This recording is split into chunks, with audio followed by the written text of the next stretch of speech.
पशुओं में एक्चुअली में ऐसी गिनती अगर देखा जाए इतनी कोई गंभीर बात नहीं। पशुओं में ऐसी गिनती ज़्यादा वैल्यू नहीं रखती, है ना?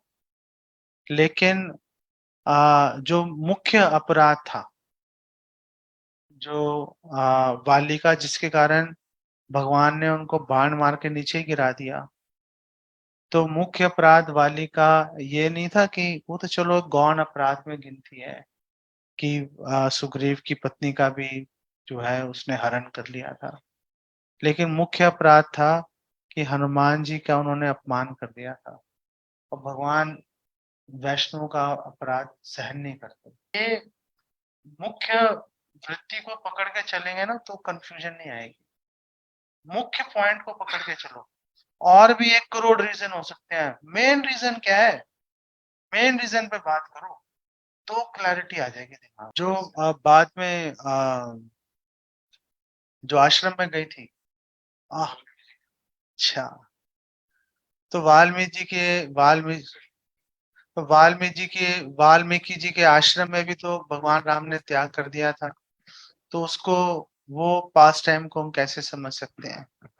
तो वो पास टाइम को हम समझ सकते हैं 2 दृष्टिकोण से। पहला दृष्टिकोण है कि भगवान राम जो हैं इनफैक्ट जब अग्नि परीक्षा हो रही थी तो ब्रह्मा जी, शिव जी इत्यादि सभी देवी देवता सामने आए और उन्होंने बोला आप स्वयं नारायण हो, आप ये हो, आप वो हो, आप अजन्मा हो। दुनिया भर की उन्होंने बातें बोली। भगवान राम ने बोला नहीं, मैं तो दशरथ पुत्र राम हूँ। वो मनुष्य लीला कर रहे हैं, धर्म क्या है उसको स्थापित कर रहे हैं। तो भगवान राम ने एक दृष्टिकोण ये है कि जो राज धर्म है उसको उसका पालन करना कितना मुश्किल होता है ये दिखाया उन्होंने। और राज धर्म को सुरक्षित रखने के लिए अपनी निर्दोष पत्नी का भी त्याग करना उन्होंने उससे पीछे नहीं हटे। दूसरी बात ये भी है कि माता सीता ने विरह के दुख का आस्वादन तो किया जब रावण ने अपहरण कर लिया था, लेकिन उसमें एक फोर्स का फैक्टर था। उसमें एक फोर्स का फैक्टर था। तो भगवान राम ने उनको ये अवसर दिया। माता सीता की इच्छा भी थी साधुओं का दर्शन करने की, तो भगवान राम ने उनको ये अवसर दिया उनका त्याग करके कि वो स्वेच्छा से वो विरह के दुख का आस्वादन करें, जिससे कि भगवान के प्रति उनकी जो भावनाएं हैं और ज्यादा गाढ़ी होकर लोगों को दिखाई दे। भगवान राम से तो दूर ही थी, चाहे अग्निलोक में थी, लेकिन भगवान के सामने प्रकट लीला तो नहीं चल रही ना, सुरक्षित तो है वो। लेकिन भगवान राम की साक्षात सर्विस तो नहीं कर रही ना। तो वो एक उनको वहां पे विरह की भावना तो है ही ना। सुग्रीव तो वैष्णव तब बने जब हनुमान जी के कहने पर उन्होंने भगवान राम से मित्रता साधी। पहले कहाँ थे? हनुमान जी तो शुरू से ही भगवान राम के भक्त हैं। ऑफ कोर्स सारे जितने वानर हैं वो सब वैष्णव बन गए ना हनुमान जी के माध्यम से। तो मेन फोकस हनुमान जी पे लेके आ रहे हैं, लेकिन वो उसको तुलना में नहीं लेके आ रहे। वो उसको हालांकि तुलना कर भी रहे हैं एक दृष्टि से। इनफैक्ट इनफैक्ट शायद अनुसुईया ने, जो देवी अनुसुईया है, उन्होंने बोला कि पति के बिना सब सांप के समान है सारे, पुत्र समेत रिश्तेदार जो हैं, पति नहीं है तो।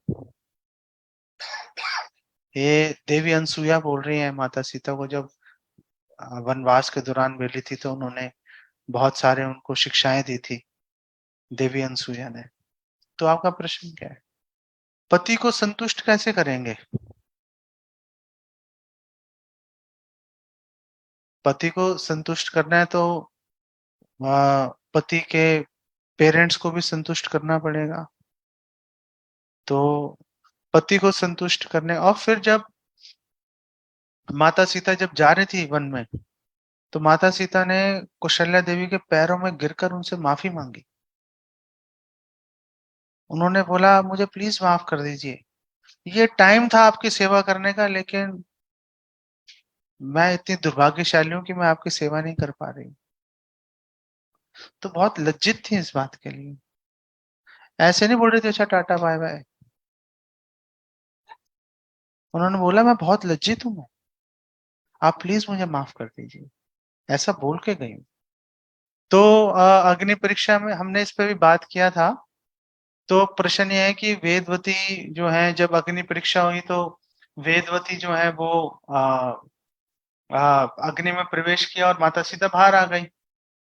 तो लेकिन वो पहले एक्सचेंज, फर्स्ट एक्सचेंज कब हुआ था, यही क्वेश्चन है ना। तो फर्स्ट एक्सचेंज हुआ था, उसके हमें डिफरेंट डिफरेंट अकाउंट्स मिलते हैं, जैसा हमने बात किया था कि एक अकाउंट तो ये है कि अग्नि देवी स्वयं आए थे भगवान राम के पास, उन्होंने बोला कि अब अपहरण का टाइम आ गया है, आप बोलो तो एक्सचेंज कर दूं। तो भगवान राम ने बोला ठीक है फाइन, आप चेंज कर दीजिए। तो उन्होंने मूल सीता माता को लेकर चले गए और छाया सीता को प्लांट कर दिया। और दूसरी इंस्टेंस ये है कि माता सीता ने जो है वो अग्निदेव को उनका आवाहन किया और उन्होंने उनको रिक्वेस्ट की कि आप जो है एक्सचेंज कर दीजिए। तो डिफरेंट डिफरेंट अकाउंट्स मिलते हैं हमें। तो फर्स्ट एक्सचेंज तो पंचवटी में ही हुआ था, आ, रावण द्वारा अपहरण होने से कुछ समय पहले, तभी हो गया था ये काम। सो भगवान राम ने वानरों को क्यों चुना, उन्होंने ह्यूमन बीइंग्स को क्यों नहीं चुना? ये दिखाने के लिए कि भगवान ह्यूमन बीइंग्स में फिर भी कुछ तो कैपेबिलिटी होगी ना। जब रावण से युद्ध कर रहे थे तो सिर्फ दो ही लोग थे जो अस्त्र का इस्तेमाल कर रहे थे, चलो तीन मान लेते हैं, विभीषण को पकड़ गए, सिर्फ भगवान राम और लक्ष्मण। और तो कोई अस्त्र का इस्तेमाल नहीं कर रहे थे, न मुक्के लाते पेड़ उखाड़ के फेंक दिया। और जो राक्षस हैं वो सारी मायावी शक्तियों से पूरे लैस हैं वो, और दुनिया भर के अस्त्र शस्त्र हैं। लेकिन वानरों का प्रयोग करके भगवान राम ने ये दिखा दिया कि कोई फर्क नहीं पड़ता, अगर मेरे से दुश्मनी करोगे तो आपके पास कितनी भी ताकत है आप खत्म हो जाओगे, अगर मेरी शरण लोगे आपके पास कुछ भी नहीं है। तो जैसे वानरों को सफलता मिली ऐसी तुम्हें भी सफलता मिल जाएगी। ये एक इस कॉन्सेप्ट को दिखाने के लिए भगवान राम ने वानरों का इस्तेमाल किया। ओके, जैसे कई लोग बोलते हैं ना कि हम ही लोग बोलते हैं, कई तो क्या ही बोलते हैं, हम ही लोग जोर जोर से बोलते हैं कि भगवान कृष्ण ने बाएं हाथ की उंगली पे गोवर्धन उठाया, भगवान राम ने बाएं हाथ से वो धनुष उठा लिया था शिव जी का। लेकिन एक्चुअली में इतनी कोई बड़ी बात नहीं है वो, क्योंकि भगवान के परिप्रेक्ष्य में बाएं और दाएं हाथ में कुछ फर्क नहीं है। ऐसा नहीं बोल सकते कि दायां हाथ ज्यादा ताकतवर है, भगवान का बायां हाथ कम ताकतवर है। ये बेसिकली ये अपराध हो गया। वो क्या हम दर्शनार्थी बोलते हैं ना, यस्य सकलेंद्रिया वृत्ति मनती पश्यन्ति पांति कलयन्ति चिरम जगन्ति। भगवान की सारी इंद्रियां एक समान काम करती हैं। भगवान आंखों से भगवान भोजन ग्रहण कर लेते हैं, भगवान आंखों से माया देवी में सारे जीवों को उसके माया के गर्भ में निवेशित कर देते हैं, प्रकृति के गर्भ में। तो भगवान की मतलब इसी तरह से भगवान के राइट हैंड और लेफ्ट हैंड में कोई फर्क नहीं है। ये तो हम कहने के लिए कह रहे हैं कि भगवान ने बाएं हाथ में उठाया था, कोई फर्क नहीं पड़ता भाई, दाएं बाएं में कुछ फर्क नहीं है भगवान के। भगवान की सारी इंद्रियां समान रूप से भगवान की इच्छा से सारे कार्य संपन्न होते रहते हैं अपने आप। ये कॉन्सेप्ट हमें बार बार ड्रिल डाउन करना पड़ेगा, हमें अपने माइंड के अंदर उसको ड्रिलिंग मशीन से घुसाना पड़ेगा इसको, तो जाके धीरे धीरे कई साल लग जाएंगे आपको। आप ये मत सोचिए कि वो हमने सुन लिया बात खत्म हो गई। अभी आप भूल जाओगे 2-3 दिन में। आपको बार बार बार बार आपको ये बात सुननी पड़ेगी, सोचनी पड़ेगी, तो जाके ये एज अ कॉन्सेप्ट आपके दिमाग में ये बात बैठेगी। नहीं तो अभी याद है, अभी 5 मिनट में भूल जाएंगे, हम बात खत्म हो जाएगी। हम लोग माता सीता को रिप्लेस नहीं कर रहे, हम उनको फॉलो कर रहे हैं एज ए सर्वेंट। तो क्वेश्चन ये है कि अब वो तो माता सीता है, भगवान राम है, वो तो भगवान भी है। फिर त्रेता युग की बात हो रही थी, अभी कलयुग भी आ गया और हम लोग में भी बहुत अवगुण है, ताकत भी नहीं है, तो हम उनको कैसे फॉलो करेंगे? हम उनको कैसे फॉलो कर सकते हैं? फॉलो करने से पहले, फॉलो करने से भी पहले कि हम फॉलो करें, उससे पहले एक बहुत महत्वपूर्ण वस्तु हमारे पास होनी चाहिए, फॉलो अगर कर रहे हैं तो। और वो वस्तु क्या है? वो वस्तु है कि हमारे हृदय में डिजायर होनी चाहिए फॉलो करने की। डिजायर होगी तो फॉलो करेंगे ना। सो पहले वो डिजायर हमें अपने हृदय में लेके आनी पड़ेगी कि हाँ, हम फॉलो करना चाहते हैं। अब सवाल ये आ जाता है कि चलो डिजायर भी आ गई, है नहीं अभी। अब मैं एक हाइपोथेसिस लेके आ रहा हूँ। अब हमारे में डिजायर है नहीं, आप में डिजायर है नहीं, मेरे में डिजायर है, ये क्लियर है एकदम। लेकिन एक हाइपोथेसिस लेके आते हैं कि चलो डिजायर आ गई। अब सवाल है कि फॉलो कैसे करेंगे अब, क्योंकि ताकत नहीं है। इसका आंसर हमें इसका आंसर हमें नरसिंह पुराण में मिलता है इसका आंसर। क्योंकि मैं पढ़ रहा था अभी, आपका नरसिंह चतुर्दशी भी आने वाली है ना, तो इसलिए मैं पढ़ रहा था उसको।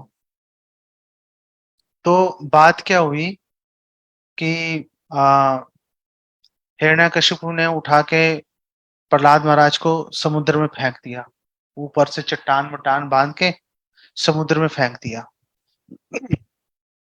अब जब समुद्र में फेंक दिया, और समुद्र ने कहा ये क्या मुसीबत आ गई मेरे सिर पे, ये इनको ना मैं हजम कर सकता हूँ, क्योंकि प्रहलाद महाराज है, भगवान रक्षा कर रहे हैं। तो फिर समुद्र ने अपनी लहरों के माध्यम से उनको ठेल ठेल के, उनको धक्के मार मार के उनको किनारे तक पहुंचा दिया। अब प्रहलाद महाराज किनारे पे पहुंच गए। और फिर जब उनको होश आया, तो समुद्र देव ने उनको प्रणाम किया, प्रहलाद महाराज को।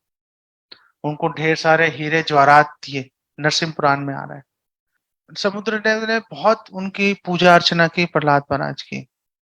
लेकिन प्रहलाद महाराज ने पासा पलट दिया। प्रहलाद महाराज ने पासा पलट दिया। और उसी के अंदर आपके क्वेश्चन का आंसर छिपा हुआ है। प्रहलाद महाराज ने समुद्रदेव से बोला कि मैं निकृष्ट हूं, आप महान हो। समुद्रदेव ने कहा ऐसा कैसे हो गया? तो प्रहलाद महाराज ने बोला देखो, आपके अंदर ही निवास कर रहे हैं भगवान। भगवान आपके आ, भगवान आपके अंदर ही निवास कर रहे हैं, जलशाही है ना। और आप उनके रोज दर्शन कर रहे हो, मैं तो कर नहीं पा रहा हूं। आप रोज दर्शन कर रहे हो, मैं कर नहीं पा रहा। तो आप मुझे बताओ कि कैसे दर्शन होंगे? मुझ में तो वो कैपेबिलिटी है नहीं, लेकिन आप कर पा रहे हो। तो आप मुझे बताओ कैसे दर्शन होंगे? तो फिर समुद्र देव ने उनको आंसर दिया कि आप भगवान को प्रे करो। आप भगवान को प्रे करोगे ना, तो जो काम आप नहीं कर पा रहे हो लेकिन डिजायर है, डिजायर नहीं है तो भगवान नहीं सुनेंगे। आप करते रहना, घंटियां बजाते रहना, कुछ नहीं होगा। अधिकार न लभ्या सिद्ध दे भावे, विपर्या जन्मे बुद्धि शक्ति भावे। अगर आपके अंदर डिजायर नहीं है, आप बोलोगे जगन्नाथ स्वामी नयन पथगामी भक्त में, हे जगन्नाथ दर्शन दीजिए, कुछ नहीं होगा, कुछ नहीं होगा। वैसे ये प्रेयर ही ऑफेंसिव है।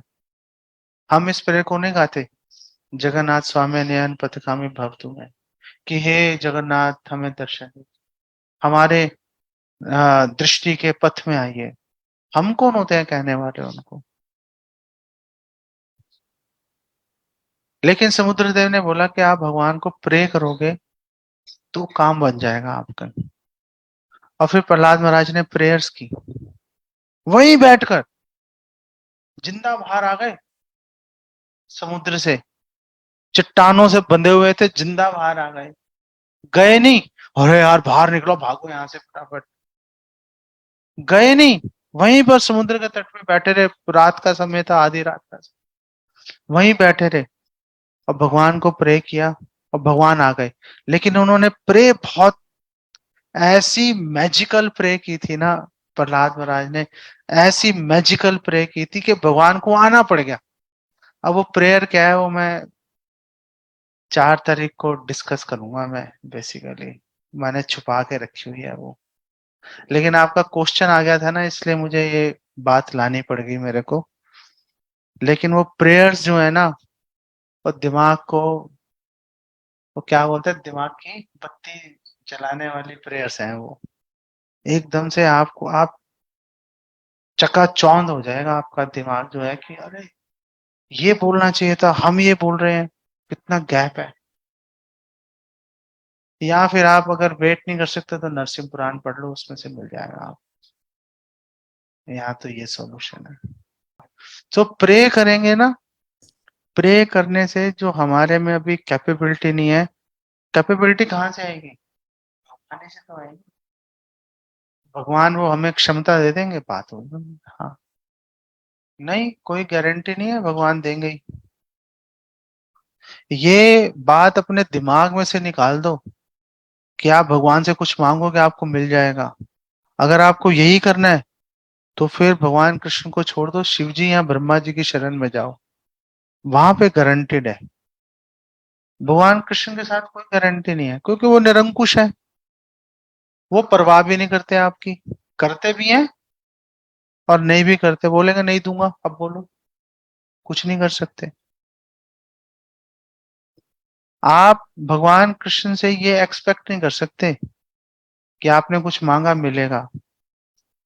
मोस्ट प्रोबेबली आप जो मांगोगे इस सिचुएशन में, मोस्ट प्रोबेबली भगवान देंगे ही नहीं, क्योंकि हम लोग अभी, हमारे कंटेमिनेटेड थॉट है ना, हम कोई उल्टी सीधी चीज मांगेंगे हम। सो भगवान सोच समझ के देंगे भगवान। तो बट आपका क्वेश्चन क्या है? इसका आंसर भी अनुसुईया ने दिया। इसका आंसर भी अनुसुईया ने दिया। अनुसुईया कह रही है कि अगर आपका पति निर्धन है, निर्बल है, पागल है, तो भी उसकी सेवा नहीं करोगे तो नरक जाओगे। हमें उसका उदाहरण भी मिल रहा है। वो जो एक कुष्ठ कुष्ठ कोढ़ी था, उसकी पत्नी उसकी सेवा कर रही थी, तो सूर्य की गति को रोक दिया था, कुछ नहीं कर पाया सूर्य। और श्राप दे दिया था, कौन, मंडूक ऋषि या किसी ने श्राप दे दिया था कि सुबह का सूरज नहीं देखेगा। वो बोला छोड़ो, श्राप मत दो, बस दे दिया दे दिया। बस अब आपने श्राप दे दिया, सुबह का सूरज ये देखेगा नहीं। अब अगर मैं पतिव्रता हूं तो सूरज निकलेगा नहीं, तो नहीं निकला सूरज। तो उसको निरोगी भी करना पड़ा देवताओं को, और उसको जीवन दान भी देना पड़ा, तो जाके वापस शुरू हुई सूर्य की गति, नहीं तो रुक गई थी। हालांकि वो कोढ़ी था और लंपट था, पत्नी सेवा कर रही है होने के बावजूद और वैश्या के बारे में सोच रहा है, फिर भी। तो यहाँ पे वो बात कट गई, यहाँ पे वो बात कट गई कि भगवान राम जैसा पति मिलेगा तो ही तो सेवा करेंगे, नहीं। पति की सेवा हर हालत में कर्तव्य है, वो करना ही पड़ेगा। पति का कर्तव्य पत्नी के प्रति आसक्ति नहीं है, प्रोटेक्शन है। उसको प्रोटेक्शन देगा पति, ताकि वो भक्ति कर सके। आसक्त होने का कर्तव्य नहीं है। पत्नी पति से आसक्त हो सकती है, उसको फायदा होगा। लेकिन अगर पति पत्नी से आसक्त हो गया तो फॉल डाउन है उसके लिए। तो उसके लिए फॉल डाउन है। लेकिन पत्नी पति से अगर आसक्त हो गई तो उसके लिए अच्छा है वो। अगर नहीं हुई तो और भी अच्छा है। अगर बिना आसक्त हुए भगवान की भक्ति साथ में कर रही है और सर्विस कर रही है, वो और भी अच्छा है। जैसे पीसी माँ प्रभुपाद की सिस्टर जो है, जगत तारणी, उनका पति तो जो है वो मांसाहारी था और व्यभिचारी भी था, लेकिन पीसी माँ सर्विस कर रही थी। तो पति का राम जैसा होना कोई विचार नहीं है उनकी सेवा करने। आपने अपने शुद्धिकरण के लिए सेवा करनी है पैसे से। आपको अपने अपने कर्मों के चलते आपको ऐसी परिस्थिति मिली ना, उसमें आपकी शुद्धिकरण कैसा होगा? सर्व करो, शुद्धिकरण हो जाएगा। सर्विस से हो जाता है शुद्धिकरण। आइडिया शुद्धिकरण का है कि हमने, ऐसा नहीं है कि ओ हम फंस गए, अरे कैसे आए तुम इस सिचुएशन में? तुम इस सिचुएशन में आए कैसे, ये इसके बारे में। हम इस सिचुएशन में आ गए। अरे आप इस सिचुएशन में आ गए मान लिया, लेकिन रोने की क्या बात है? ये सोचो कि आए कैसे थे। अपने कर्मों की वजह से आए थे। जब अपने कर्मों की वजह से आए थे तो उसको सहन करो, उस सिचुएशन को, और सर्विस करके प्योरीफाई करो अपनी कॉन्शियसनेस को। बात खत्म हो गई। उस दृष्टिकोण से देखोगे तो भी सर्विस करना आपकी ड्यूटी हो। हर एंगल से अगर आप देखोगे तो सर्विस करना ही इंपॉर्टेंट है। ओके। भगवान क्यों करेंगे? भगवान क्यों करेंगे? भगवान नहीं करेंगे। अभी तो मैंने बोला भगवान कुछ नहीं करेंगे। जो करना है आप ही को करना है। और फिर गाइड करने के लिए गुरु हैं तो सही। सीनियर वैष्णव है, गुरु है, वो क्या कर रहे हैं? वो तो गाइड ही तो कर रहे हैं। भगवान क्यों आएंगे गाइड? तो कैसे बोलेंगे वो? मतलब नरसिंह भगवान की तरह खंबा फाड़ के बाहर आएंगे तो ही होगा क्या?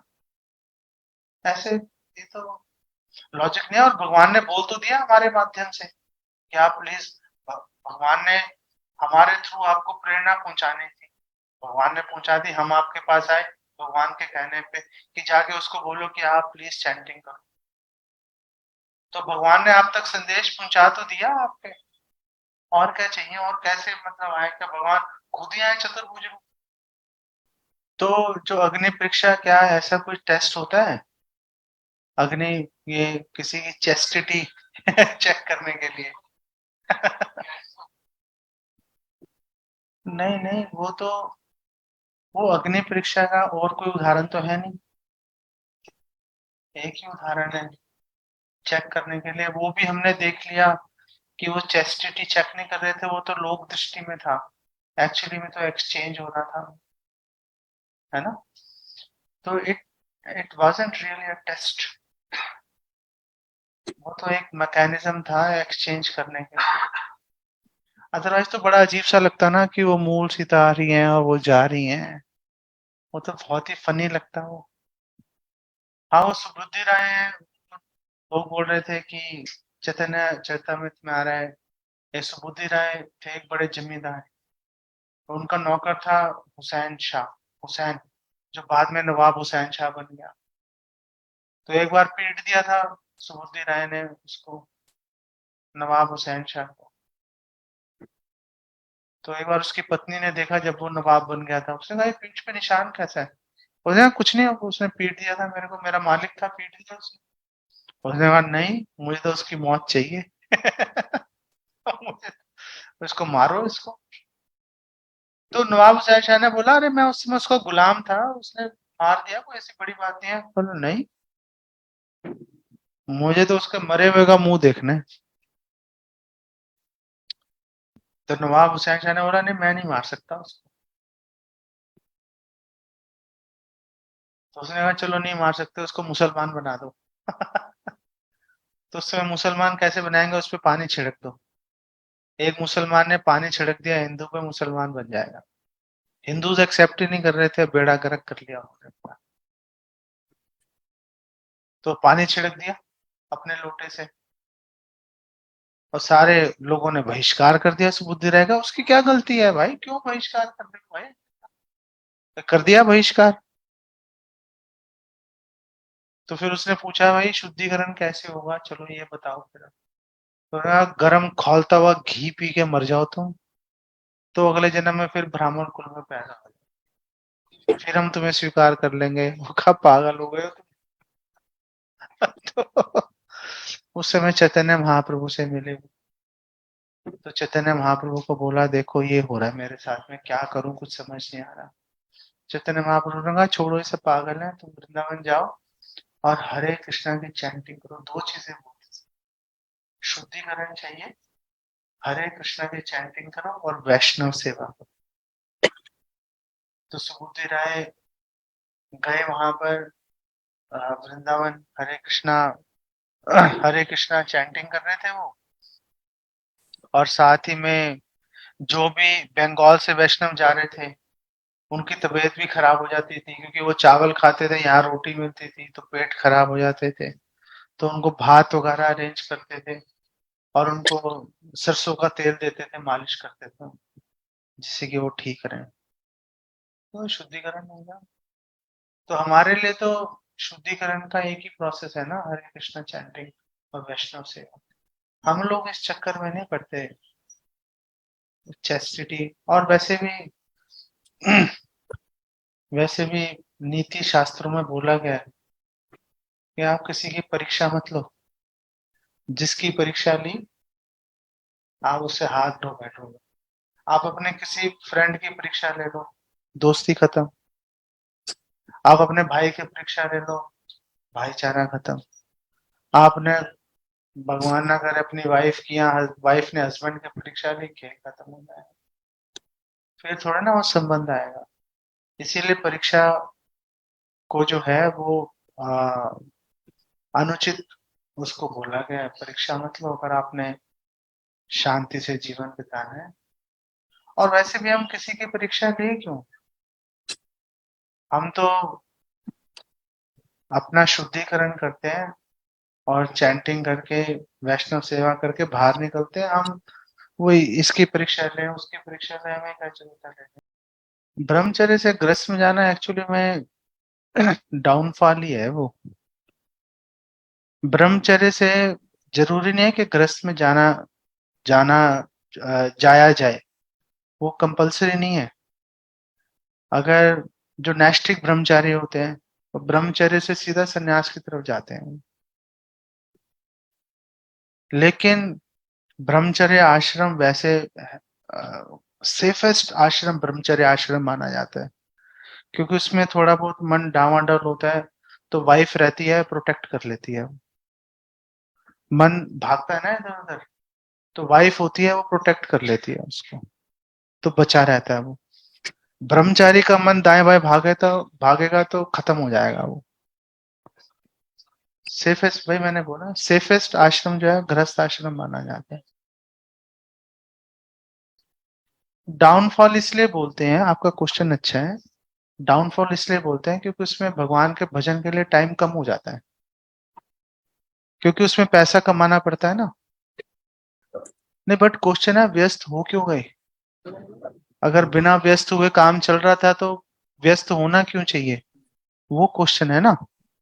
देखो जहां तक स्त्रियों की बात है, उनको तो 101% विवाह करना ही है, उनके लिए कोई ऑप्शन नहीं है, वो ब्रह्मचारिणी नहीं रह सकती हैं। अगर कोई ऐसा कर रहा है गलत कर रहा है। अब जो गलत हो रहा है ना, वो जो लड़की है वो अनप्रोटेक्टेड कभी नहीं रह सकती। अगर लड़की अनप्रोटेक्टेड रहेगी हमेशा उसका शोषण होगा, समाज शोषण करेगा उसका। स्त्री को प्रोटेक्शन तीन व्यक्ति दे सकते हैं, पिता पति और पुत्र। इसके अलावा चौथा व्यक्ति है वो हमेशा शोषण करेगा। इसलिए वो तो अगर हो रहा है तो गलत हो रहा है। जहां तक पुरुष की बात है, लड़कों की बात है, अगर संभव हो सके तो उनको ब्रह्मचारी रहना चाहिए उनको। क्योंकि ब्रह्मचारी आश्रम में क्या होता है कि कोई रिस्पॉन्सिबिलिटी नहीं होती। आप गुरु की सेवा कर रहे हो, वो भी भक्ति है। और आप चैंटिंग कर रहे हो, कुकिंग कर रहे हो, कुछ भी कर रहे हो, बेसिकली आपके लिए डिवोशनल सर्विस है। लेकिन एक गृहस्थ के लिए वो काम कर रहा है, सुबह 9 बजे लगता है, रात के 9 बजे तक काम कर रहा है, लोगों से नेगोशिएट कर रहा है, लोगों से डीलिंग कर रहा है। भगवान स्मरण नहीं आते उसमें, टाइम कम हो जाता है ना भगवान का स्मरण करने के लिए। नहीं, मैं ये नहीं कह रहा कि जो गृहस्थ आश्रम है, गृहस्थ आश्रम बेकार आश्रम है। हम तो ब्रह्मचर्य आश्रम और गृहस्थ आश्रम में कंपैरिजन ले रहे थे। अगर हम गृहस्थ आश्रम को स्टैंड अलोन देखें तो बहुत अच्छा आश्रम है, सेफेस्ट है। उसमें रह के आराम से आप भक्ति करते रहो, धीरे धीरे आप प्रोग्रेस करते रहो। जो बाकी के 3 आश्रम है उनको आप सपोर्ट करो, उनको ब्रह्मचारी वानप्रस्थी जो सन्यासी हैं उनको सपोर्ट दीजिए, तो उससे आगे बढ़ जाएंगे हम लोग जो गृहस्थ आश्रम में है। आपका क्वेश्चन था कि ब्रह्मचारी से गृहस्थ में, तो वो तो डाउनफॉल ही माना जाता है ना। मजाक में बताऊं आपको आंसर इसका, बिल्कुल मजाक के अंदर। ये आंसर मुझे किसी ने 15-17 साल पहले दिया था। तो ऐसे ही जैसे आपने क्वेश्चन पूछा ना, तो उस वो एक सीनियर डिवोटी थे। अब नहीं मैं उनको सीनियर मानता, लेकिन उस समय मेरे सीनियर डिवोटी थे वो। तो उनसे किसी ने पूछा कि ब्रह्मचारी गृहस्थ आश्रम में क्या डिफरेंस है। उन्होंने बोला, देखो जो लड़का है, जो ब्रह्मचारी है वो भी घोड़ा है, और जो गृहस्थ आश्रम है वो भी घोड़ा है। फर्क ये है कि गृहस्थ आश्रम में जाते ही घोड़े के पीछे तांगा लग जाता है। अब वो तांगे वाला घोड़ा कितनी तेज दौड़ेगा?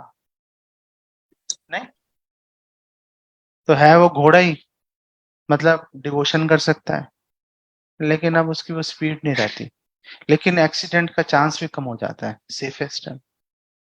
वो तो बहुत इजी है ना। एक डिवोटी के लिए क्वेश्चन ये है कि कर्म को, हम अपने कर्मों को भगवान की सेवा में कैसे कन्वर्ट कर सकते हैं। तो इजी है। बहुत जैसे ज्यादा आपका घर है, आप डिवोटीज को इनवाइट करो। वेल, आपका घर का यूज हो गया, आप घर में आप भगवान के विग्रह फोटोज रख के आप सुबह शाम आरती करो, भोग लगाओ, आपका घर भगवान की सेवा में आ गया। आप जो कुकिंग कर रहे हो, भगवान को भोग लगाओ, आपकी कुकिंग भगवान की सेवा में आ गई। नहीं, आप जो पैसे कमा रहे हैं उसमें से आप कुछ पैसा, आप जो प्रीचिंग में लगे हुए हैं एक्सक्लूसिवली, आप उनको डोनेशन दो, आपका पैसा भगवान की सेवा में आ गया, बात खत्म हो गई। वो तो इजी है। एक गृहस्थ के लिए तो अपने पूरे, आपकी गाड़ी है उसमें आप वैष्णो को इधर उधर से लेके जाओ, आपकी गाड़ी भगवान की सेवा में आ गई, आपकी शुद्धिकरण हो गया उसका। एक्चुअली में एक गृहस्थ के लिए अपने पूरे घर को भगवान की सेवा में लगाना तो बहुत ही आसान है एक्चुअली में। रामचरितमानस पढ़े या रामायण पढ़े? तो शिला प्रभुपाद एक्चुअली में रामचरितमानस पढ़ने से प्रभुपाद मना कर रहे हैं। जो एटलीस्ट जो इनिशियल डिवोटीज है, क्योंकि उसमें जैसे शिव जी की भी बहुत आराधनाएं की गई, और निराकारवाद के बारे में भी काफी बात की गई। अगर नया भक्त पढ़ेगा तो उसके माइंड में क्वेश्चन आ सकता है, उसके माइंड में ये विचार प्लांट हो सकता है कि अंततः भगवान निराकार है। एक बार ये विचार माइंड में प्लांट हो गया तो परेशान। रामायण को आप कभी भी पढ़ो, रामायण से आप भगवान निराकार है निकाल ही नहीं सकते, क्वेश्चन ही नहीं है। दूसरी बात यह है कि रामायण क्यों हमें पढ़नी सुननी चाहिए, वाल्मीकि कृत रामायण, क्योंकि स्वयं भगवान ने सुनी हुई है। लव कुश ने सुनाई थी, भगवान ने सुनी है और भगवान ने अप्रूव की है। तो जो वाल्मीकि जी के रामायण है वो स्वयं भगवान द्वारा approved है। तो जो भगवान द्वारा अप्रूव्ड है उसको पढ़ेंगे तो क्या ही प्रॉब्लम है। नहीं, वो लीलाएं तो चलो है, जैसे रामायण के अंदर सडनली भगवान का जो है उन्होंने आविर्भाव दिखाया, बाल लीलाएं नहीं है उसके अंदर। भगवान का आविर्भाव दिखाया और सीधे ही 15 साल की एज में चले गए कि विश्वामित्र आ गए, वो लेके जा रहे हैं। लेकिन रामचरितमानस में भगवान के थोड़ी बाल लीलाओं का भी वर्णन है। और ना, तो डिफरेंसेस है, लेकिन उसको पूर्णतः तरह से खाली नहीं। जैसे आनंद पुराण टू पढ़ेंगे, मैं तो चलो पढ़ ही लेता हूँ, तो हमें फर्क नहीं पड़ेगा, हम डिफरेंशिएट कर लेते हैं। लेकिन अगर आप पढ़ेंगे, बाय चांस माइंड में कोई आ गया थॉट, फिर क्या करेंगे? फिर तो फंस जाएगा। फंस गए तो ऐसा नहीं कि ये लाइफ खराब हो, कई लाइफ टाइम्स खराब हो जाती है, क्योंकि वो आइडिया पता नहीं अब दोबारा कब निकलेगा बाहर। अब हम निराकार से साकार की तरफ आएंगे, कोई पता नहीं चल रहा है ना, लाखों जन्म बीच में से निकल जाए। इसलिए शिला प्रभुपाद तो बोल रहे हैं, इसी एक पॉइंट पर वो सौ लोग मुझे छोड़ के चले गए। मैंने बोला नहीं पढ़ने चाहिए, बोला आपने कैसे बोल दिया नहीं पढ़ने चाहिए, मैंने बोला नहीं पढ़ने चाहिए। ये वाला समय बहुत अच्छा है। पॉइंट पे मुझे छोड़ के चले गए। नहीं, अभी मैंने बोलते हैं और इसके घर में बच्चे बोलते हैं। प्रभुपाद ही बोल रहे हैं ना, आप वेदाभ्यास में देखेंगे आपको मिल जाएंगे। प्रभुपाद क्लियर कर रहे हैं। मैं कैसे बोल दूं? खतरा तो एक पॉइंट से ही होता है। आपको पता है, एक बात आपको बात बताता पावन नाम का जप हूँ, करना इस्कॉन को सबसे बड़ा खतरा पता है कहाँ से है?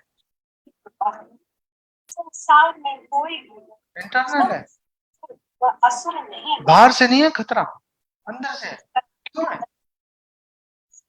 इसका चरित्र क्योंकि प्रवृत्ति जो खतरनाक लोग हैं वाले वो 99 बातें एकदम परफेक्ट बोलेंगे, एक बात ऐसी बोलेंगे ऐसे एक बालक का जन्म होने वाला है जो आप कुछ इतिहास कर ही नहीं पाओगे। आप बोलेंगे तो प्रमाणिक है, जन्म का लेकिन वर्ण इनकी इसी बातें के निर्धारित नहीं कर सकता।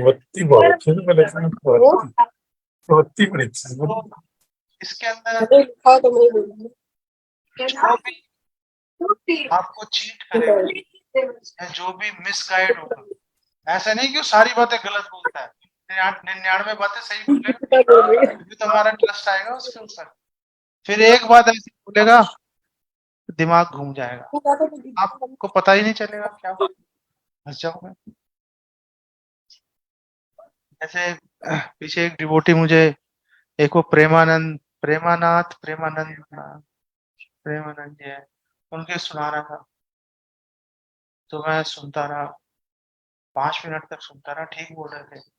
फिर उन्होंने एकदम ट्रैक चेंज किया, मैंने बोला यहाँ पे गलत चले, ये इन्होंने गलत बोला। तो फिर मैंने उनको, अब मुझे याद नहीं आ रहा एग्जैक्टली, तो फिर मैंने उनको बोला देखो यहाँ से इन्होंने ट्रैक चेंज कर, अब आप क्या करो? जैसे एक वीडियो में वो कोहली जब गया था, कोहली नहीं, बैट बल्ले वाला, वो जब गया था तो उस मतलब वो वहां बैठा हुआ था, उस समय क्वेश्चन आंसर कुछ चल रहे थे, कोहली ने नहीं क्वेश्चन पूछा, वो तो पूछ ही नहीं सकता, उसमें ताकत ही नहीं है, उसको तो सिर्फ बैट बॉल दिखाई दे। तो किसी ने क्वेश्चन पूछा, कोहली भी वहां बैठा हुआ था, तो उसमें प्रेमानंद जी ने बोला कि जब नारायण नर बन सकते हैं तो नर नारायण नहीं बन सकते क्या? ये एक लाइन मैंने पकड़ ली, मैंने कहा ये कैसे बोल दिया मैं, नारायण नर तो नारायण बन नहीं सकते, तो क्वेश्चन है नहीं।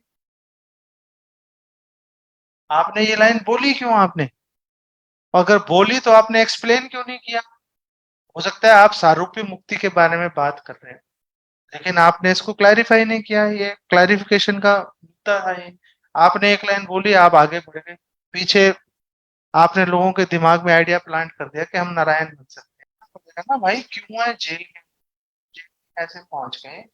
अगर लेट्स से हमारे इस कॉम के भी बहुत सारे leaders को जेल में जाना पड़ा, बट वो फिलोसफिकल उस पे पॉइंट के ऊपर जेल में गए, वो कि स्टेट ही उनको टॉर्चर कर रही थी, वो तो चलो ठीक है। लेकिन अब आप पे अगर मतलब रेप करने का, फाइनेंशियल कर दिया फंड का, आप बोलो नहीं गुरुदेव की जा रहे क्या जाए, शास्त्रों की दृष्टि से भी तो देखो। तो आप प्लीज उनको मत सुनिए, जो भी सुन रहा है। आप लोग सुन रहे हैं क्योंकि बेसिकली इनोसेंट है ना आप लोग, तो दैट्स ओके। बट अभी आपको पता चल गया, तो जो भी आपको चीट करेगा वो 100 में से 99 बातें हमेशा परफेक्ट बोलेगा। एक ऐसी बात होगी जो आपका माइंड आउट कर देगा, फिर आपको पता भी नहीं चलेगा। कई बार पता चल गया तो आप शेयर नहीं कर पाओगे, तो खत्म हो जाएगा खेल किसी का। इसलिए बिल्कुल भी मत सुनिए, चाहे कितना भी प्रलोभन आ रहा हो आपके। और अभी हमने हनुमान जी को ग्लोरीफाई करते, कितना हमने ग्लोरीफाई किया अभी हनुमान जी को, बाली को मरवा दिया हमने हनुमान जी के चक्कर में। अब तो हनुमान जी को ग्लोरीफाई कर रहे हैं ना हम लोग, लेकिन बहुत ज्यादा हनुमान जी का ग्लोरिफिकेशन बहुत ज्यादा विजिबल नहीं है, क्योंकि हम लोग सीताराम पे फोकस नहीं कर रहे हैं, हम लोग भगवान कृष्ण पर फोकस कर रहे हैं।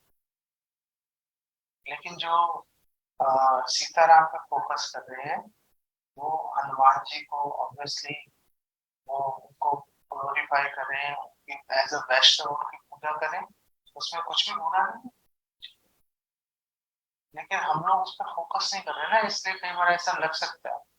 लेकिन वैष्णव के हृदय में हनुमान जी के प्रति बहुत उच्च कोटि का भाव है, तो ऐसा कहना गलत है कि हम नहीं कर रहे, हम कर रहे।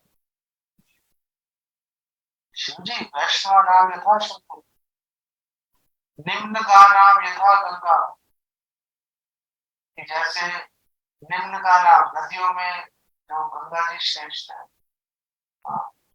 अच्युत देवा नाम अच्युतो यथा, जैसे देवों में अच्युत भगवान कृष्ण श्रेष्ठ है। फिर एक लाइन और है, फिर है वैष्णव नाम यथा, हाँ वैष्णव नाम यथाशक्ति को तीसरी लाइन आते हैं। और पुराना नाम इधम है, इधम कथा, कि भागवतम जो है, ये भागवतम के बारहवें स्कंद में आ रहा है कि जैसे निम्न का नाम, जैसे नदियों में गंगा जी श्रेष्ठ है, देवों में भगवान कृष्ण श्रेष्ठ है, वैष्णव में शिव जी श्रेष्ठ है, ऐसे पुराणों में भागवतम श्रेष्ठ है। पुराना नाम इधम कथा, तो शिव जी परमेश्वर है। हमारे 4 प्रमाणिक संप्रदाय में से एक संप्रदाय के फाउंडर है। जैसे मैं बता रहा था कि जैसे भक्ति विकास महाराज बुक्स भी बहुत सारी बुक्स लिख रहे हैं महाराज, लेकिन सारे बुक्स का बेसिस जो है वो शिला प्रभुपाद, और जो शिला प्रभुपाद की बुक्स है वही बेसिस है, उससे बाहर नहीं जा रहे कि खत्म आप देखिए। तो अब चाणक्य नीति में आए तो उसको संस्कृत से हिंदी, हिंदी में इंग्लिश में ट्रांसलेट करते होगा, पर हम लोग से क्या फायदा मिलने वाला है, कोई जरूरत नहीं है हमें। हम लोग अभी तक भगवत गीता भागवतम ठीक से नहीं पढ़ पा रहे, चैतन्य चरितमृत नहीं हम लोग पढ़ पा रहे। हम लोग मतलब टाइम ही नहीं है हमारे पास।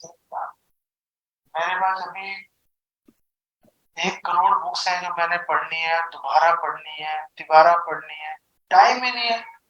और सोचे चाणक्य नीति कैसे पढ़ूं, चलो मैं तो पढ़ ही सकता हूँ। आपको कभी लगेगा थोड़ा और जाने, पहले सबसे पहले आप प्रभुपाद की सारी पुस्तकें पढ़ रहे थे पहले, फिर बात करें। जब सारी पुस्तकें पढ़ लोगे उसके अंदर मतलब है कि भगवत गीता कुछ 25-30 बार पढ़ लो, भागवतम 3-4 बार पढ़ लो, चैतन्य चरितमृत 10-15 बार पढ़ लो, फिर बात करेंगे आपसे। क्या नहीं बीतेगा एक्चुअली में। आप भागवतम चैतन्य चरितमृत पढ़ना बहुत ज्यादा टाइम नहीं लगता एक्चुअली में, आप ऐसे पढ़ सकते हो उसको, रोज एक चैप्टर पढ़ो खत्म हो जाता है। आप हम लोग वही तो कह रहा हूँ, गृहस्थ में रह के हम लोगों को टाइम नहीं लग पाता ना, इसलिए तो गृहस्थ आश्रम वाली पॉइंट आ गया, फिर टाइम नहीं लगता, वो टाइम नहीं लग पाता ना हमें, बात वो आ रही है ना। तो वो पढ़ लेंगे। फिर एज अ प्रीचिंग, अगर आपको प्रीचिंग के लिए आपकी को नीड आ गई अगर बाई चांस, तो चलो एक बार मान लेंगे, पढ़ लीजिए। अभी तो क्या क्वेश्चन है पढ़ने का। अभी तो आपने चैतन्य चरितमृत अंत लीला को हाथ नहीं लगाया, मतलब लाइफ ही बेकार है हमारी। अगर सीसी हमने अंत लीला को हाथ नहीं लगाया तो सुन, अंत लीला में मतलब चैतन्य महाप्रभु श्रीमती राधा रानी के भाव प्रकट कर रहे हैं। हमने पढ़ा ही नहीं, हमें पता ही नहीं क्या भाव है। आप पढ़ेंगे, आप उसको छोड़ ही नहीं सकते। चाहे आपको कोई पीटना शुरू करते, आप बोलो नहीं छोड़ूंगा, भाई नहीं छोड़ सकता इसको पढ़ना, ये तो कंप्लीट करके रहूंगा। आगे अगला क्या श्लोक आ रहा है, अगला क्या प्रयार आ रहा है, उसको छोड़ा ही नहीं जा सकता।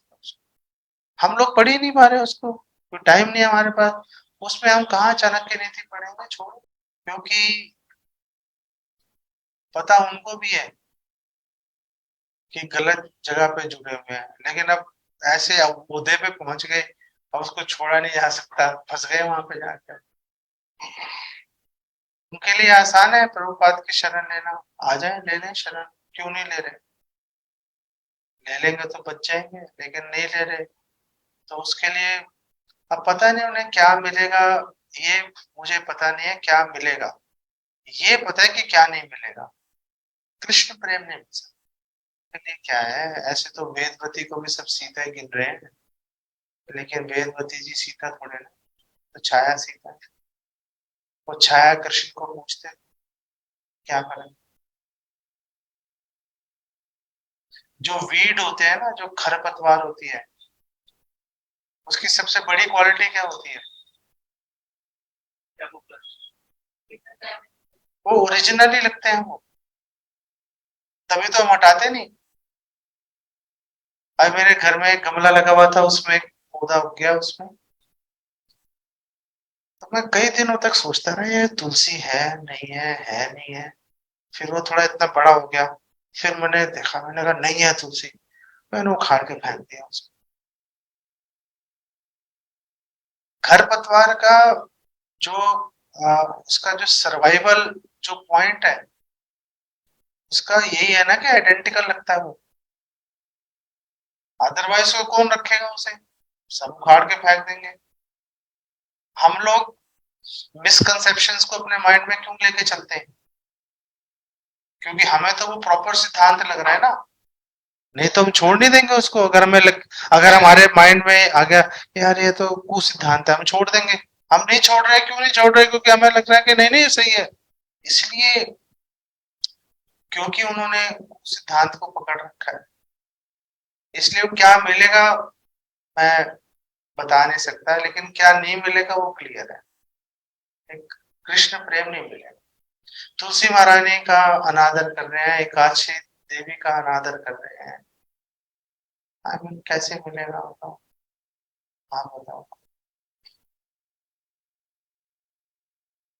सो मैंने एक डिवोटी से, पहले वो इस्कॉन में थे, अब छोड़ के चले गए, यही चले गए जहाँ पे आप कह रहे हो। तो मैंने उनसे पूछा कि